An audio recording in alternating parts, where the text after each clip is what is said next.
Hello everyone, स्वागत है आप सभी का passion of history YouTube channel पर। तो हम टॉपिक कर रहे थे दिल्ली सल्तनत का पतन, कि दिल्ली सल्तनत का पतन किस प्रकार हुआ। उसके बाद मतलब कि किन किन कौन कौन से ऐसे कारण थे जो कि जिम्मेदार रहे दिल्ली सल्तनत के पतन के लिए। तो उनके बारे में हमने जो है एक क्लास हमारी कंप्लीट कर ली है, जिसमें कि मैंने आपको दिल्ली सल्तनत के पतन के बारे में 3 रीजन जो थे वो अच्छी तरह से पढ़ा दिए हैं।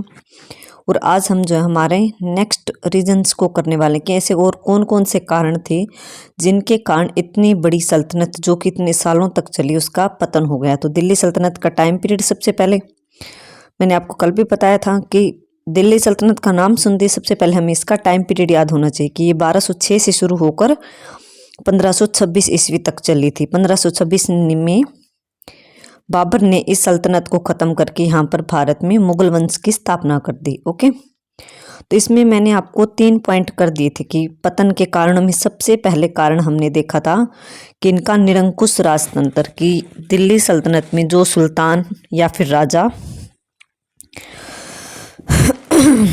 शासन करते थे उनमें सबसे प्रमुख कारण था उनका निरंकुश राजतंत्र, कि उनका मतलब शासन करने का जो तरीका था वो बहुत ज़्यादा स्ट्रिक्ट था, जिसके कारण वो जनता में ज़्यादा लोकप्रिय नहीं हुए और इस सल्तनत का पतन होना शुरू हो गया। दूसरा हमने इसका कारण पढ़ा था विस्तृत साम्राज्य, कि सल्तनत का जो साम्राज्य था वो काफ़ी ज़्यादा विस्तृत हो गया था, काफ़ी बढ़ गया था। मतलब उत्तरी भारत में भी है सल्तनत फैली हुई थी, दक्षिणी भारत के राज्य भी इसमें शामिल थे। तो इस कारण जो है इस पर कंट्रोल रखना मुश्किल हो गया। इस कारण जगह जगह बार बार विद्रोह होते रहते थे और छोटे छोटे राज्य जो है वो स्वतंत्र होने लगे, जिसके कारण भी इस सल्तनत का पतन हो गया। अब तीसरा रीजन हमने देखा था कि दिल्ली के सुल्तानों की धार्मिक नीति, कि उनकी धार्मिक नीति ही ऐसी थी जिसके कारण वो जनता में लोकप्रिय नहीं हुए। कि जो सुल्तान थे वो सारे के सारे मुसलमान थे और भारत में शासन कर रहे थे हिंदुओं के देश में, तो उन्होंने हिंदुओं को ज़्यादा इज्जत नहीं दी, उनके धर्म की ज़्यादा इज्जत नहीं की और उनके धर्म का अपमान किया, जिस कारण जो है हिंदुओं ने इन मतलब जो सुल्तान थे इन सुल्तानों को पसंद नहीं किया और उनके शासन को जो है जल्दी से जल्दी ख़त्म करने का प्रयास किया। ओके, थोड़ा सा गला खराब है मेरा। तो हमने 3 कारण को जो है पढ़ लिया कि इनका निरंकुश राजतंत्र था, विस्तृत साम्राज्य था जो कि पतन का कारण बना, और तीसरा हमने देख लिया कि इनकी धार्मिक नीति थी वो अच्छी नहीं थी, जिस कारण जो है यहाँ की सुल्तानों का जो है पतन होता चला गया। नेक्स्ट पॉइंट हम करते हैं 4th, कि अमीरों एवं सरदारों के षड्यंत्र। अमीर किनको बोला जाता है कि जो मुस्लिम धर्म जो होता है उसमें जो दरबार में मतलब जिनको धर्म का ज़्यादा ज्ञान होता है वो उलेमा और अमीर वर्ग में आते हैं, कि मतलब जिनको ऊंचे पद दरबार में प्रदान होते हैं उनको अमीर बोला जाता था। और सरदार जिनको कि मतलब जैसे कि सेना का सरदार हो गया, एक सैनिक टुकड़ी का सरदार हो गया, ऐसे करके आप टोटली ये मान लो कि अमीर या सरदार किनको कहा जाता था, जिनको दरबार में अच्छे पद प्रदान थे, जिनकी दरबार में अच्छी हैसियत थी, जिनकी आप ये मान लो कि जिनकी पूछ ज़्यादा होती थी दरबार में, जिनको लोग राजा जो है अपने निजी लोगों में रखते थे, उनको अमीर और सरदार बोला जाता था। तो जब दरबार में इन अमीरों और सरदारों ने षड्यंत्र करना शुरू कर दिया तो उसके बाद जो है धीरे धीरे सल्तनत का पतन होना शुरू हो गया, क्योंकि अमीर और सरदार थे वो राजा के ज़्यादा नज़दीकी होते थे सुल्तान के, और उन्होंने षड्यंत्र करना शुरू कर दिया तो सुल्तान का खात्मा होना निश्चित हो गया था। चलिए देखते हैं डिटेल में इसको।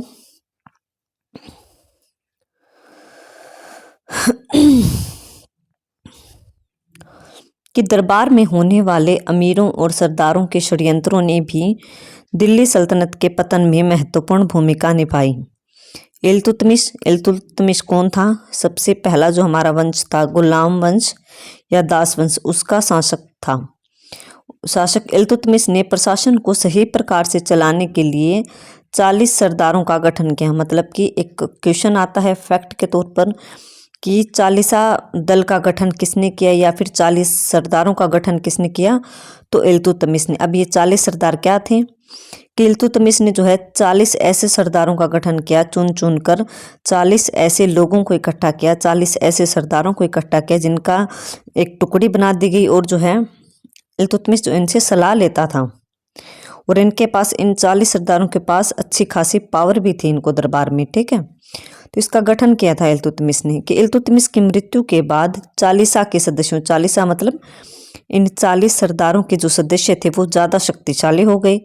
वे किसी भी व्यक्ति को गद्दी से उतार सकते थे अथवा गद्दी पर बैठा सकते थे, मतलब इनके पास पावर ज़्यादा हो गई। पावर तो थे इनके पास, लेकिन अब ये मिसयूज करने लगे उस पावर का इल्तुतमिश की मृत्यु के बाद। कि जिस इल्तुतमिश ने इन 40 सरदारों का गठन किया था, इस 40 दल का गठन किया था, उसकी मृत्यु के बाद जो है इन 40 सरदारों ने जो है अपनी पावर का, अपनी शक्तियों का मिसयूज करना शुरू कर दिया, उनको गलत दिशा में ले जाने लगे। बलबन तथा अलाउद्दीन खिलजी ने शक्तिशाली सरदारों का दमन करने के लिए महत्वपूर्ण कदम उठाए। बलबन यह भी गुलाम वंश का ही शासक है। अलाउद्दीन खिलजी कौन है? ये खिलजी वंश का शासक था। तो इन दोनों ने जो है इस 40 सरदारों का जो ये दल था उसको दमन करने के लिए या फिर उसको खत्म करने के लिए जो है महत्वपूर्ण कदम उठाए, परंतु वे उनकी शक्ति को पूरी तरह समाप्त नहीं कर सके क्योंकि काफी पावरफुल लोग थे, जिस कारण जिस कारण जो इनको इतनी जल्दी समाप्त नहीं किया जा सकता था।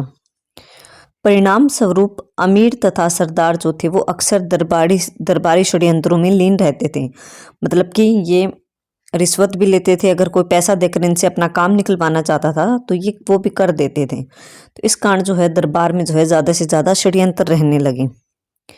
रजिया जो कि इल्तुतमिश की बेटी थी, इल्तुतमिश की बेटी रजिया और फिरोज खिलजी की मौत राजनीतिक षड्यंत्रों का ही परिणाम थी। कि जो इल्तुतमिश की पुत्री थी रजिया सुल्तान, उसको मरवाने में भी इसी 40 दल का ही हाथ था। इस 40 सरदारों ने ही जो है मिलकर प्लानिंग की और इल्तुतमिश की बेटी रजिया सुल्तान को मरवा दिया था। राजनीतिक षड्यंत्रों का लाभ उठाकर सूबेदारों और दूर दराज के जो क्षेत्र थे वहाँ के सरदारों ने अपनी स्वतंत्रता के लिए विद्रोह करते रहते थे, क्योंकि पता था कि दरबार में एकता है नहीं और दरबार में रिश्वत भी चल रही है। तो उनको रिश्वत खिला खिलाकर जो दूर बैठे क्षेत्र थे, दूर रहने वाले क्षेत्र, जैसे कि सुल्तान जो है दिल्ली में बैठा है और दक्षिण भारत में अगर विद्रोह हो रहा है तो वहाँ के जो सुल्तान थे वो विद्रोह कर देते थे सुल्तान के खिलाफ, क्योंकि सुल्तान के हाथ में पावर इतनी थी नहीं। 40 सरदारों को रिश्वत दी और उस विद्रोह को जो है इतना हाईलाइट नहीं किया जाता था। तो इससे कारण जो है दिल्ली सल्तनत की शक्ति क्षीण होती गई, मतलब कमज़ोर होती गई। तो आप टोटली ये मान लो इस पॉइंट का निचोड़ कि जो दरबार में अमीर या जो सरदार थे उनके जो षड्यंत्र होते थे, धीरे धीरे इन षड्यंत्रों ने दिल्ली सल्तनत के जो सुल्तान थे उनकी शक्ति को कम कर दिया, उनके दरबार की पावर को ख़त्म कर दिया और जो है धीरे धीरे दिल्ली सल्तनत की जो शक्ति थी वो क्षीण होती चली गई, कमज़ोर होती चली गई, क्योंकि आपसी एकता नहीं थी। दरबार में भी कोई एकता नहीं थी, सभी लोग रिश्वत के सहारे चल रहे थे, सभी को सिर्फ पैसा चाहिए था। तो इस आधार पर जो है दरबार का पूरी तरह खात्मा हो गया और वहाँ पर षड्यंत्र होने लगे, जिस कारण धीरे धीरे जो है ना कभी ये चीज़ें पतन की ओर ले जाती चीज़ों को। किसी भी अच्छे साम्राज्य को अगर दरबार में षड्यंत्र चल रहे हैं, विद्रोह चल रहे हैं, रिश्वतखोरी चल रही है, तो ये चीज़ें एक पतन के लिए अच्छा खासा कारण बन जाती है। तो यही कारण इस दिल्ली सल्तनत के साथ हुआ कि जो दरबार के षड्यंत्र थे अमीरों के और सरदारों के, ये इसको ले बैठे और इस दिल्ली सल्तनत का धीरे धीरे पतन होना शुरू हो गया। नेक्स्ट हमारा पॉइंट है उत्तराधिकारी नियम का अभाव। उत्तराधिकारी मतलब कि सुल्तान के मरने के बाद कौन गद्दी पर बैठेगा। ओके, तो उत्तराधिकारी का तो यही मतलब कि अगर कोई सुल्तान गद्दी पर बैठा तो उसकी मृत्यु के बाद ऐसा कोई नियम फिक्स नहीं था कि इसका बड़ा बेटा या फिर इसके बच्चे ही गद्दी पर बैठेंगे। सिस्टम ये था कि दिल्ली सल्तनत में अगर कोई सुल्तान या राजा मर गया तो उसके बाद जो पावरफुल होता था वो गद्दी पर बैठ जाता था। अगर कोई नियम होता फिक्स तो शायद ये कहीं ना कहीं दरबार में इतने षड्यंत्र नहीं होते और शायद जो है वंश भी अच्छी प्रकार से लंबा चल पाता, लेकिन नियम नहीं था उत्तराधिकार नियम का। चलो इस पॉइंट को आपको एक्सप्लेन से पढ़ाती हूँ, तभी समझ आएगा। उत्तराधिकारी नियम का अभाव, कि दिल्ली सल्तनत में उत्तराधिकारी संबंधी कोई लिखित नियम, मतलब लिखित रूप से कोई नियम प्रचलित नहीं था। इसीलिए राजगद्दी प्राप्त करने के लिए लड़ाई झगड़े होते रहते थे, कि किसी भी राजा ने फिक्स नहीं कर रखा था, लिखित रूप में कोई कानून नहीं निकाल रखा था कि मेरी मृत्यु के बाद मेरा बड़ा पुत्र गद्दी पर बैठेगा। लिखित नियम नहीं था, इसी कारण विद्रोह होते रहते थे कि अगर एक सुल्तान मर गया तो उसके बाद जो पावरफुल होगा वो गद्दी पर बैठ सकता था। इसलिए जो है राजगद्दी के लिए लड़ाई झगड़े होते रहते थे। राज परिवार का प्रत्येक सदस्य सुल्तान बनना चाहता था। राज परिवार मतलब कि जो सुल्तान अभी गद्दी पर बैठा हुआ है राजा, उसके जो परिवार के सदस्य हैं, उसका भतीजा है, उसका बहनोई है, उसका भाई है, उसका पुत्र, कोई जरूरी नहीं है, अन्य जो रिश्तेदार थे वो भी गद्दी प्राप्त करना चाहते थे। यही कारण था कि सुल्तान की मृत्यु के बाद ही राज सिंहासन प्राप्ति के लिए उसके पुत्रों और उसके सगे संबंधियों में उत्तराधिकार युद्ध आरंभ हो जाता था। कि कोई सुल्तान हो गया, उसकी मृत्यु के बाद जो है गद्दी प्राप्त करने के लिए जो है युद्ध शुरू हो जाते थे। अमीर तथा सरदार भी राजगद्दी प्राप्त करने के लिए उचित अवसर ढूंढते रहते थे, मतलब सभी को मौका चाहिए था। जब युद्ध राजगद्दी प्राप्त करने के लिए युद्ध छिड़ा हुआ था तो उसमें सभी भाग ले लेते थे, चाहे वो उसके रिश्तेदार हो, चाहे वो उसके पुत्र हो, चाहे वो दरबार में रहने वाले अमीर हो या सरदार हो। इल्तुतमिश के समय ताजुद्दीन यल्दौज तथा नासिरुद्दीन कुबाचा, अगर आपको इनका पूरा नाम याद नहीं रहता तो आप इनका यल्दौज और कुबाचा के नाम से याद रख लेना, कि जब इल्तुतमिश था उसके समय में यल्दौज और कुबाचा के विद्रोह गद्दी प्राप्त करने के लिए ही किए गए थे। कि इल्तुतमिश सुल्तान था, ये गद्दी पर बैठा हुआ है, तो इसके इसमें एक तो कुबाचा नाम के व्यक्ति ने और एक यल्दौज नाम के व्यक्ति ने गद्दी प्राप्त करने के लिए विद्रोह किया था। इल्तुतमिश की मृत्यु के बाद रुकनुद्दीन फिरोज सुल्तान बना। उसका वध करके रजिया सुल्तान बन गई। रजिया इल्तुतमिश की पुत्री थी। इसके बाद बहराम शाह गद्दी पर बैठा। फिरोज खिलजी ने भी कैकोबाद और क्यूमर्स का वध करके गद्दी प्राप्त कर ली। ये आपको नाम दिए गए कि इसकी मृत्यु के बाद इसको प्राप्त कर लिया गया। इसी प्रकार अलाउद्दीन ने भी जलालुद्दीन फिरोज खिलजी का वध करके स्वयं को सुल्तान घोषित कर लिया। जो ये अलाउद्दीन खिलजी था, ये गद्दी पर किसकी मौत करके बैठा था? इसने अपने चाचा जलालुद्दीन फिरोज खिलजी की हत्या की और गद्दी प्राप्त कर ली। इस प्रकार उत्तराधिकार संबंधी नियमों के अभाव में राजगद्दी के लिए होने वाले रक्तपात ने दिल्ली सल्तनत की जड़ें खोखली कर दी, मतलब कि कमजोर बना दी। तो ये उत्तराधिकारी नियम का अभाव का पॉइंट था कि कोई लिखित नियम प्रचलित नहीं था कि इस सुल्तान की मृत्यु के बाद इसका ये बड़ा बेटा गद्दी पर बैठेगा।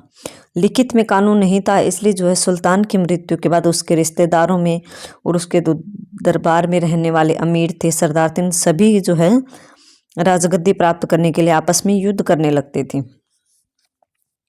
तो जिस कारण भी है, अगर बार जगह जगह युद्ध हो रहे हैं बार बार में, मान लो कि एक सुल्तान अब गद्दी पर बैठ गया, 5-10 साल वो शासन करेगा, उसके बाद फिर से उत्तराधिकारी नियम के लिए जो है उत्तराधिकार राजगद्दी प्राप्त करने के लिए युद्ध होगा। फिर जीत प्राप्त करके कोई एक सुल्तान गद्दी पर बैठ जाएगा, फिर 10-20 साल वो शासन करेगा, उसके बाद राजगद्दी के लिए फिर युद्ध होगा। ऐसे करके जो है युद्ध ज़्यादा होने लगे, जिसके कारण जो है स्थिति और ज़्यादा खराब हो गई और ये जो है जड़ें खोखली कर दिया। आप ये मान लो कि अगर बार बार कहीं पर लड़ाई झगड़े हो रहे हैं, बार बार विद्रोह हो रहे हैं, तो वहाँ पर जो है एकता स्थापित नहीं रह सकती। और जब तक साम्राज्य में एकता नहीं है, वह साम्राज्य ज़्यादा लंबे समय तक नहीं चल सकता था।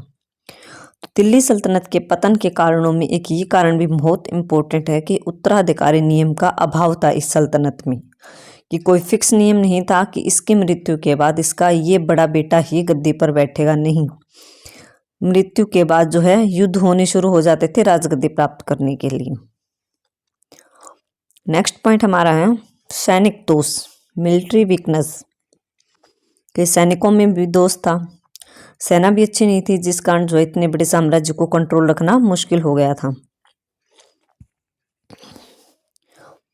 कि दिल्ली सल्तनत की आधारशिला सुदृढ़ सैनिक शक्ति पर टिकी हुई थी। आधारशिला मतलब कि दिल्ली सल्तनत का जो बेस था वो किस पर टिका हुआ था? एक अच्छी शक्तिशाली सेना पे। आरंभ में सभी सुल्तान जो थे एक शक्तिशाली सेना की भर्ती पर बल देते थे कि शुरुआती जो दिल्ली सल्तनत थी जिसमें गुलाम वंश था, उसमें जो है स्टार्टिंग में जो है जो सुल्तान गद्दी पर बैठता था वह जरूरी समझता था कि मेरे पास एक शक्तिशाली सेना हो जो कि काफ़ी पावरफुल हो, जिसमें लड़ने वाले सैनिक अच्छे खासे हों। इस शक्तिशाली सेना के आधार पर ही वे आंतरिक शांति व्यवस्था भी बनाए रखते थे तथा अपने साम्राज्य का दूर दूर तक विस्तार करते थे। कि अगर शक्तिशाली सेना होगी तो दरबार में षड्यंत्र भी कम होंगे, क्योंकि सैनिकों का खौफ रहता था। दरबार में सैनिकों का खौफ रहता था। सेना के बल पर जो है सुल्तान लोगों को डरा धमका कर रखता था कि अगर विद्रोह हुए तो सैनिक जो है इनको ये ऐसे ख़त्म कर देंगे, इनको ऐसे मार देंगे, ऐसे करके कि जिस भी राजा के पास शक्तिशाली सेना होगी उससे जो है दरबार में जो अमीर थे, सरदार थे, वो डरते थे, क्योंकि जो राजा था वो शक्तिशाली था, उसके पास सेना थी तो वो कुछ भी कर सकता था।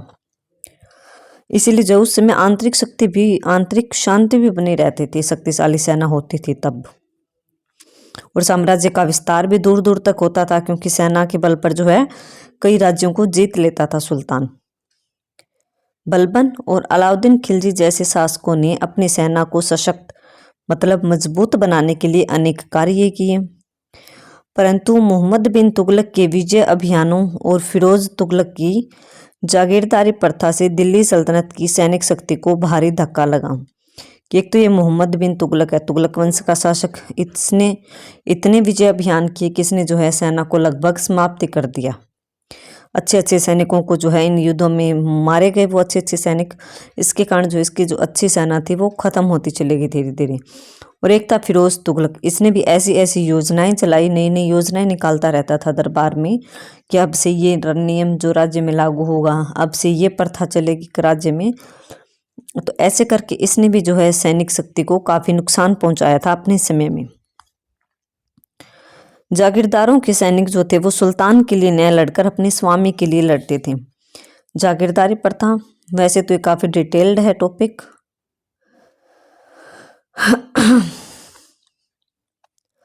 लड़कर अपने स्वामी के लिए लड़ते रहते थे।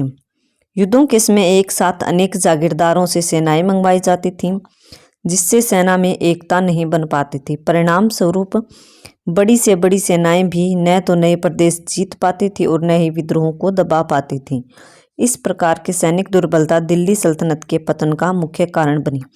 जागीरदारी प्रथा का जो टॉपिक है वो काफ़ी डिटेल है, बताती हूँ मैं। जागीरदारी प्रथा क्या होती है कि इसमें क्या होता है कि फिरोज तुगलक सुल्तान बन गया तो इसने क्या किया कि अलग अलग क्षेत्रों में जो है जागीरदार नियुक्त कर दिए और जागीरदारों को कहा कि एक जागीरदार को बोल दिया कि 500 सैनिक तुम रखो अपने पास, 500 सैनिक दूसरे जागीरदार को सौंप दिए कि इन सैनिकों को जो है सैलरी भी तुम दोगे, इनकी जो है इनको ट्रेनिंग देने का काम भी तुम करोगे और बदले में क्या करोगे, मुझे जो है साल में टैक्स जमा करवाओगे।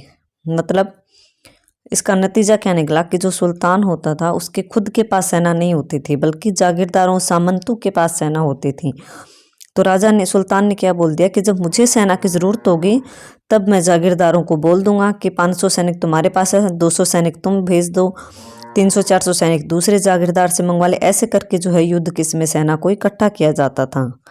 तो इसका गलत इफेक्ट क्या पड़ा कि एक जागीरदार के पास अगर 500 सैनिक हैं तो वो उसके प्रति ज़्यादा स्वामी भक्त थे जागीरदार के प्रति। जागीरदार एक व्यक्ति ही है जिसको कि जागीरदार बोला जाता है। तो अगर उसके पास 500 सैनिक हैं तो वो उसके प्रति स्वामी भक्त थे। वह जैसा इंस्ट्रक्शन देता था वो वैसे ही युद्ध में लड़ते थे, ना कि सुल्तान की बातें मानते थे वो सैनिक। तो इस कारण जो है जब युद्ध के समय जागीरदारों से सेना मंगवाई जाती थी तो वो सुल्तान के लिए जो है इतने दिल से, इतने मन से युद्ध नहीं कर पाते थे और ना ही जीत पाते थे। इस कारण जो है जागीरदारी प्रथा के कारण जो है सैनिक शक्ति कमजोर होती चली गई, क्योंकि सैनिकों को बांट दिया अलग अलग जागीरदारों में।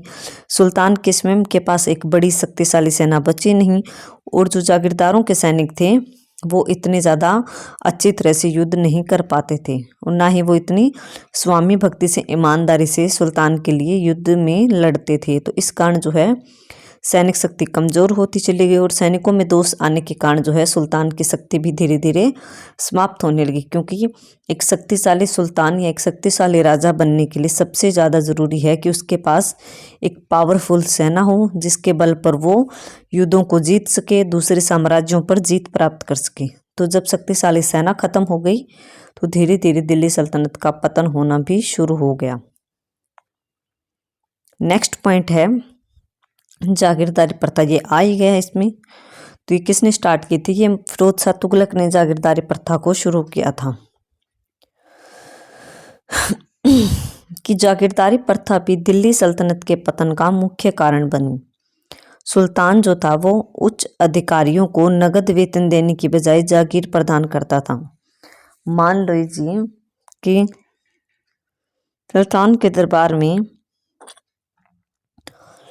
आप ये मान लो कि सुल्तान के दरबार है, उसमें जो है ऊंचे अधिकारी है, बड़े बड़े अधिकारी है, वो नियुक्त हैं।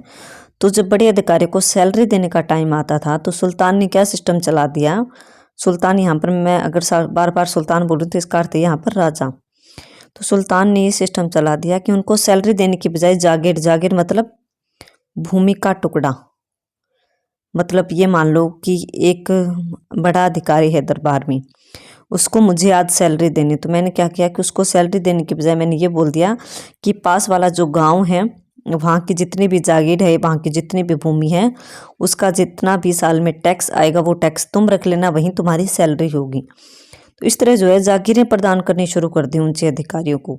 एक अधिकारी को अलग गांव की जागीर दे दी, दूसरे अधिकारी को जो है अलग गांव की जागीर दे दी, मतलब उनको भूमि डिवाइड करनी शुरू कर दी, उनको भूमि बांट दी। तो जागीरदार क्या करते थे, अपने पास सैनिकों की भर्ती भी करते थे। धन व सैनिक शक्ति के बल पर ये जागीरदार शक्तिशाली होते चले गए, क्योंकि उनको अच्छा खासा इन भूमि से टैक्स मिल जाता था और अच्छे खासे इनके पास सैनिक हो जाते थे। तो ये शक्तिशाली होते चले गए। कौन? जागीरदार। उन्होंने सुल्तान की परवाह करनी बंद कर दी, मतलब सुल्तान की उनकी नज़रों में वैल्यू नहीं रही। वे अपने अपने क्षेत्रों में एक शासक की तरह व्यवहार करने लगे। क्षेत्र का अर्थ है कि जिस क्षेत्र या जिस गांव की भूमि एक जागीरदार को मिली हुई है वो वहाँ पर अपने आप को ही सबसे बड़ा समझने लगा, वो सुल्तान की तरह व्यवहार करने लगा।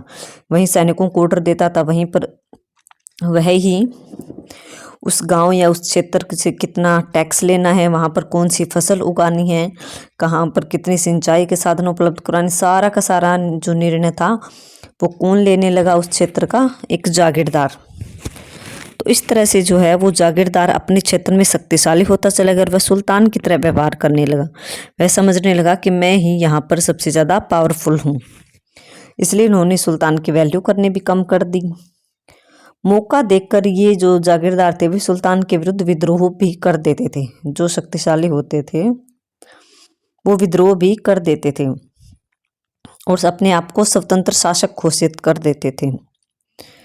जागीरदारी व्यवस्था से जहां साम्राज्य को आर्थिक हानि, मतलब कि टैक्स जो था, टैक्स के रूप में भी हानि हुई, पैसे की हानि हुई साम्राज्य को, क्योंकि अगर एक क्षेत्र का जो है टैक्स एक जागीरदार को बोल दिया तो वो जागीरदार वहाँ से टैक्स तो ज़्यादा वसूलेगा, जबकि सुल्तान के पास वो कम जमा करवा देता था। उसको देना पड़ता ना सुल्तान को कि इस क्षेत्र से मुझे इतने जागीर प्राप्त, इतना टैक्स मिला इस साल का, तो वो वहाँ पर कम लिखवा देता था कि मुझे इस साल तो इतना ही टैक्स मिला, फसल खराब हो गई, कोई भी बहाने मारकर, और खुद जो है पैसे को बचा जाता था अपने लिए। तो इस प्रकार जो है साम्राज्य को आर्थिक हानि भी हुई पैसे की, क्योंकि पूरा टैक्स नहीं मिल पाता था राज दरबार को। और यह प्रथा जो है वो दिल्ली सल्तनत के लिए बहुत हानिकारक भी सिद्ध हुई, क्योंकि सेना का भी खात्मा होता चला गया, सेना भी नहीं थी और पैसा भी नहीं पहुंचा। तो इस कारण जो है ये जागीरदारी प्रथा जो थी वो दिल्ली सल्तनत के पतन का एक महत्वपूर्ण कारण बनी। आई होप आपको ये जागीरदारी प्रथा समझ आई होगी। मैंने कोशिश की है बहुत अच्छे से समझाने की। एक बार फिर से रिपीट कर देती हूँ कि एक सुल्तान है, एक राजा है, उसके दरबार में जो ऊंचे ऊंचे अधिकारी या ऊंचे ऊंचे पदों पर जो व्यक्ति नियुक्त हैं, तो सुल्तान ने क्या काम किया कि उनको नगद सैलरी देने की बजाय उनको अलग अलग राज्य की अलग अलग क्षेत्रों की भूमि दे दी कि इस राज्य की भूमि से जो टैक्स आएगा पूरे साल का, उसका आप इतना % तो आप रख लेना और इतना % जो है मुझे दरबार में जमा करवा देना। तो ये आपकी सैलरी मानी जाएगी। और इन जागीरदारों को ये भी हक दे दिया कि आप अपने पास सेना भी रख सकते हैं। आप सेना रखो, जब मुझे ज़रूरत होगी, ये बात कौन बोल रहा है, ये राजा बोल रहा है, सुल्तान बोल रहा है, जब मुझे सेना की ज़रूरत होगी तो मैं आपसे मंगवा लूँगा, आप मुझे सेना भेज देना, वरना इन सैनिकों को सैलरी भी आप देना, इनको ट्रेनिंग भी आप देना, इनको मतलब लड़ाई झगड़ा ये युद्ध करने के सारे तौर तरीके आप ही सिखाना।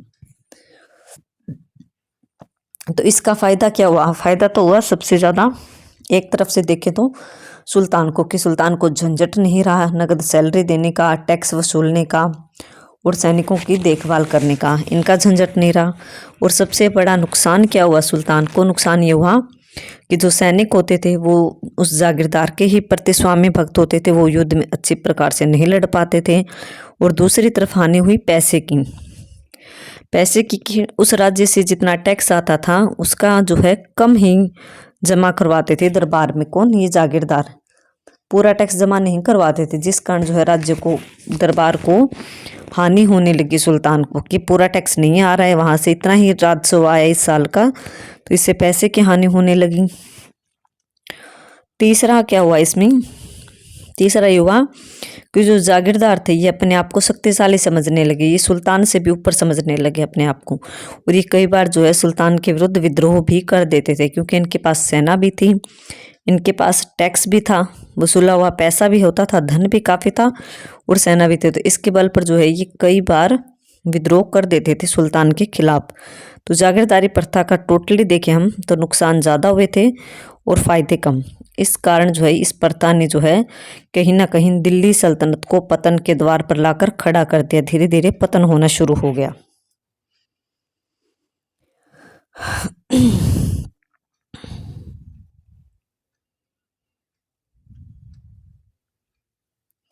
चलिए एक पॉइंट और कर लेते हैं, मोहम्मद तुगलक का उत्तरदायित्व। ये मोहम्मद तुगलक जो है ये कौन है? ये जो दूसरा वंश था तुगलक वंश, तीसरे वंश का शासक था। पहला वंश गुलाम वंश था, उसके बाद खिलजी वंश और तीसरा वंश आया था तुगलक वंश। तो तुगलक वंश का एक शासक था जिसका नाम था मोहम्मद बिन तुगलक। उसका उत्तरदायित्व, उसकी जिम्मेदारियों के बारे में बताया गया, क्योंकि ये जो है मोहम्मद बिन तुगलक था, ये काफ़ी योजनाएं निकालते रहता था, ऐसी बकवास मतलब प्लान्स ज़्यादा बनाता था और उन पर अमल कम करता था। तो इस कारण जो है मोहम्मद बिन तुगलक का उत्तरदायित्व भी था, वह भी इसके पतन का कारण बना। कि मोहम्मद तुगलक की असफलता जो थी, असफल नीतियों ने, मतलब कि इसने इतनी योजनाएं बनाई कि वो सफल नहीं हो सकी। उसकी जो योजनाएं असफल हो गई थी, उन असफलताओं ने दिल्ली सल्तनत को पतन के द्वार पर लाकर खड़ा कर दिया। मोहम्मद तुगलक को नई नई योजनाएं बनाने तथा उन्हें लागू करने का शौक था। कि नई नई, मतलब ये मान लो आप नए नए प्लान्स लाता रहता था दरबार में कि अब से हम आगे ये करेंगे हमारे राज्य में, और उनको लागू करता रहता था और सारे के सारे फेल हो जाते थे। उसने दिल्ली से देवगिरी दौलताबाद राजधानी का परिवर्तन किया।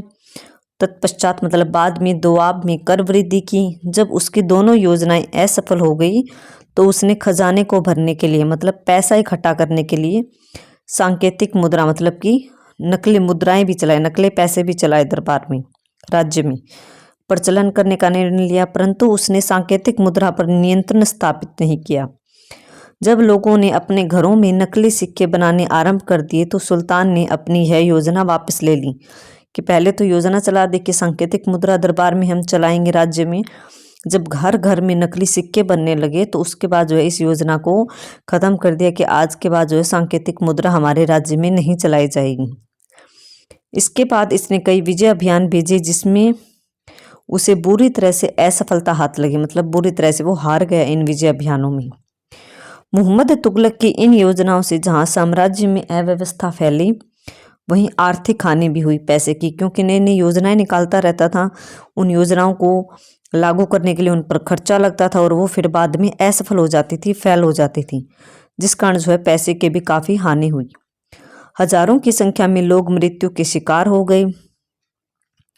यही कारण था कि लोग जो थे वो सुल्तान के विरुद्ध होने लगे, मतलब कि लोगों ने विरोध करना शुरू कर दिया। इसके शासन उसके शासनकाल में स्थान स्थान पर विद्रोह होने लगे और एक के बाद एक प्रदेश स्वतंत्र होने लगे, क्योंकि सुल्तान कमज़ोर था, सुल्तान की इतनी वैल्यू नहीं थी, इसलिए जो है अलग अलग राज्य के लोग थे वो स्वतंत्र होने लगे।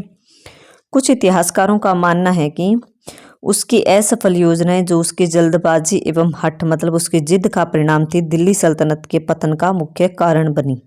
कि जो मोहम्मद बिन तुगलक था इसने काफ़ी साल शासन किया, इसके कारण भी जो है इस सल्तनत का पतन होना शुरू हो गया। क्योंकि मोहम्मद बिन तुगलक था, ये कोई भी अच्छी योजना इसने लागू नहीं की, सारे के सारे प्लान्स जो बनाता था वो सारे के सारे फेल हो जाते थे, उन पर पैसा भी लगता था और ना ही लोगों की नज़रों में उसकी इज्जत रही। इस कारण जो है मोहम्मद बिन तुगलक की जो हवाई योजनाएं थी, नकली योजनाएं थी, जो फ्लोप प्लान्स थे, वो भी दिल्ली सल्तनत के पतन का कारण बनी।